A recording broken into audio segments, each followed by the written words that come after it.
Hi నమస్తే. నేను మీ రాజగోపాల్ రెడ్డి కార్వేటి.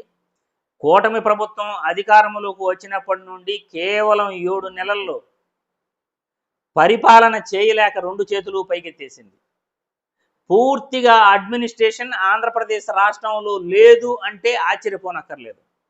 ఆంధ్రప్రదేశ్ రాష్ట్రంలో జరుగుతున్న సంఘటనలు, ఆంధ్రప్రదేశ్ రాష్ట్రంలో జరుగుతున్న బాలికలపై అత్యాచారాలు, గుడ్లవల్లేరు ఇంజనీరింగ్ కళాశాలలో 1500 మంది ఉన్న హాస్టల్ వాష్రూమ్స్లో సీసీ కెమెరాలు పెట్టడం, ఆంధ్రప్రదేశ్ రాష్ట్రంలో పలు చోట్ల అమ్మాయిలపై దాడులు జరగటం, అమ్మాయిలు చనిపోవటం, గుంటూరులో వైసీపీ పార్టీ అభిమాని, టీడీపీ పార్టీ అభిమాని ఇద్దరూ ఒకరికొకరు కొట్టుకుని టీడీపీ పార్టీ అభిమాని వైసీపీ పార్టీ అభిమానిని చంపేయటం, వైసీపీ పార్టీపై దాడులు జరగటం, ఇవన్నీ కూడా రాష్ట్రంలో అడ్మినిస్ట్రేషన్ వీకు, పరిపాలన చేతగాక, పరిపాలన శాంతి భద్రతలను ఎలా కంట్రోల్ చేయాలో తెలియక కూటమి ప్రభుత్వం 2 చేతులు పైకెత్తేసింది అని అనుకోవాలి.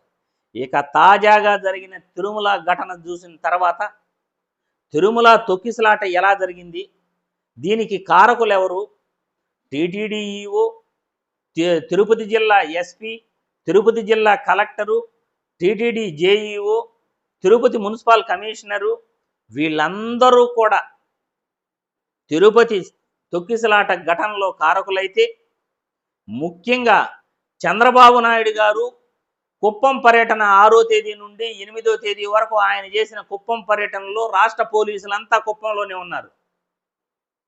మరి తిరుపతిలో వైకుంఠ ఏకాదశి టికెట్లు ఇస్తారు, దాదాపు కూడా లక్షల్లో భక్తులు వస్తారు, అక్కడ ఏర్పాట్లు ఎలా చేయాలి, బందోబస్తు ఎలా చేయాలి అనే మాటే అధికారులు పూర్తిగా మర్చిపోయారు.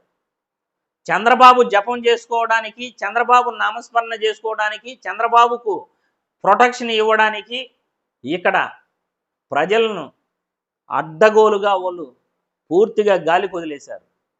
ఆ కారణంగానే తిరుపతిలో వైకుంఠ ఏకాదశి టికెట్ల కేటాయింపులు దాదాపు కూడా 7-8 మంది పైనే చనిపోయారు.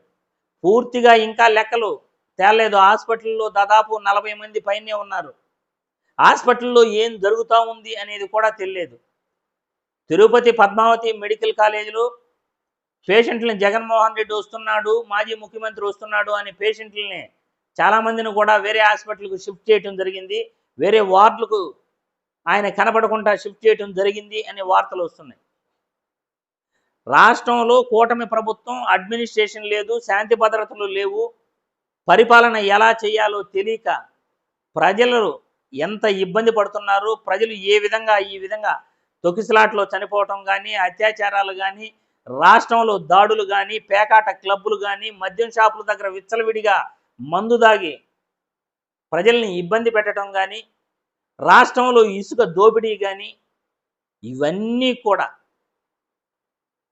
ఖచ్చితంగా కూటమి ప్రభుత్వం అడ్మినిస్ట్రేషన్లో, పరిపాలనలో వీక్ అవడం వల్లే, కూటమి ప్రభుత్వం చేతులు ఎత్తేయటం వల్లే పరిపాలన ఇంత అస్తవ్యస్తంగా ఉంది అని ప్రజలందరికీ కూడా క్లియర్గా తెలుస్తుంది. ఇకనైనా కూటమి ప్రభుత్వం కళ్ళు తెరవాలి. ఇకనైనా చంద్రబాబు నాయుడు గారు, పవన్ కళ్యాణ్ గారు అడ్మినిస్ట్రేషన్పై, శాంతి భద్రతలపై దృష్టి పెట్టాలి. ప్రజల ప్రాణాలను కాపాడడానికి, ప్రజలకు రక్షణ కల్పించడానికి ప్రభుత్వాలు ఎప్పుడూ ముందుండాలి. ఫస్ట్ ప్రయారిటీ ఇవ్వాలి. అలా కాకుండా విచ్చలవిడిగా మీకు ప్రొటెక్షన్ ఇచ్చుకునేందుకు, మిమ్మల్ని మీరు కాపాడుకునేందుకు ప్రయత్నిస్తే ప్రజలలో అవహేళన పాలవుతారు. ఇటువంటి ఘటనలే జరుగుతుంటాయి అని ఈ వీడియో ద్వారా కూటమి ప్రభుత్వానికి తెలియజేస్తున్నాను. ఇప్పటి వరకు ఈ 7 నెలల్లో కూటమి ప్రభుత్వం అధికారంలోకి వచ్చిన తర్వాత విచ్చలవిడిగా దాడులు జరుగుతున్నాయి, విచ్చలవిడి సంఘటనలు జరుగుతున్నాయి, పరిపాలన అస్తవ్యస్తం ఉంది. ఇకనైనా మేలుకోండి అని ఈ వీడియో ద్వారా కూటమి ప్రభుత్వానికి, చంద్రబాబు నాయుడుకు, పవన్ కళ్యాణ్ గారికి ఇద్దరికీ తెలియజేస్తున్నాను.